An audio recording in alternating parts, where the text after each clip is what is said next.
The progressive form.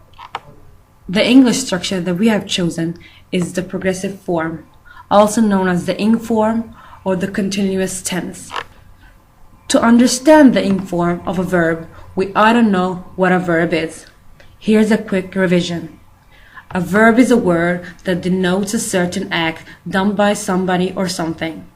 It is also called a doing verb or an action word. A verb is also used to describe a state or condition of a person or a thing. For example, everybody run down. The verb in this sentence is run. Another example is the sentence, we are not scared. The verb here is the word are. Not only does a verb tell us about an action, it also tells us the time of an action. It is a tense of a verb that tells us the time of an action. For instance, if you want to tell us about an ongoing action, you would have to use the ing form. The ing form is used along with the auxiliary verb to describe something in progress. There are three ways of forming the ing verb. Ing form. The first one is the easy one, or the easy way, where you take a verb, then add the ing to it. For example, let's take the verb go. Then you add the ing form. Here we get the word going. The second one is for verbs that end with the e. In this case, you have dropped the e before adding the ing form. For example, the verb come. You take the verb come, add the ing form, you get the word coming. The last one is a little tricky. It has to do with verbs where the letter before the final letter is a single vowel. In those cases, we have to double the last letter before adding the ing form to it. For instance, the verb swim, where the letter before the final letter is a single vowel. Thus, you have to double the final letter by adding an M. After that, you just add the ing form and you would get the word swimming. We are going to work with a book called We're Going on a Bear Hunt. We have been working with the book for a long time in the classroom. I, as the teacher, have read it out loud in the class, and together we have looked at the pictures and discussed the story. As we read the book, we also did the chant, with movements that goes with it, as Sandström describes in her book. We have performed the chant and looked at the pictures several times in the class. We have chosen the book for its repetitive pattern, the beautiful pictures, and its ability to involve all children, regardless skills, to actively participate in the story. We have at this moment only focused on oral interaction and exercises. Procedure. The class is divided into 4 groups with 5 pupils in each. The teacher provides one example of the book to each group.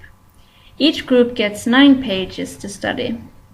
The group's task is to create their own sentences by looking at the illustrations on the pages they are given. They should write their sentences down so the students can hand them in afterwards. Sandström mentions that the illustrations in a book are forming a natural link to the meaning of the words. Some examples of sentences that might come up are: he is swimming, they are sleeping, and she is hiding. The book contains different types of verbs.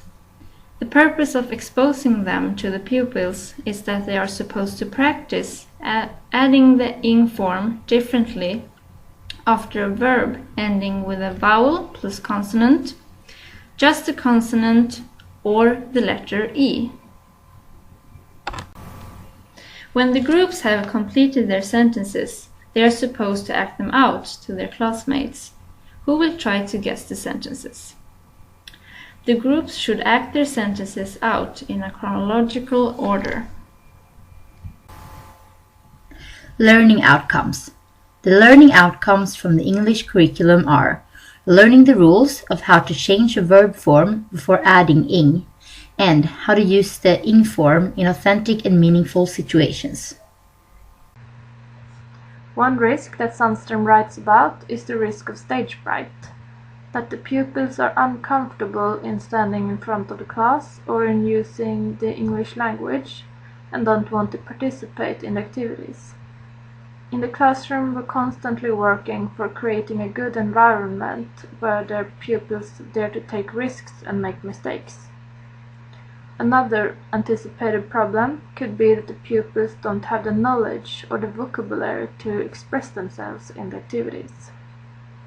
We have worked with the book for a couple of weeks, and therefore the pupils are familiar with the story and the words in the book. Conclusion. As stated in Sandström, language play is a very effective way to learn a new language. Therefore, we have chosen to play a game based on our story. The book has many of the valuable components of a successful language learning book. Listed in Kidworthy Works, these are excitement, movement, and repetition. Through the activity, we are linking oral practice, written language, and movement. As discussed during class seminar, we are using the communicative approach by using authentic communication. Finally, as mentioned in Sandström, it is important to create an environment that allows students to take risks. Otherwise, the students will not be open to acquiring the new language.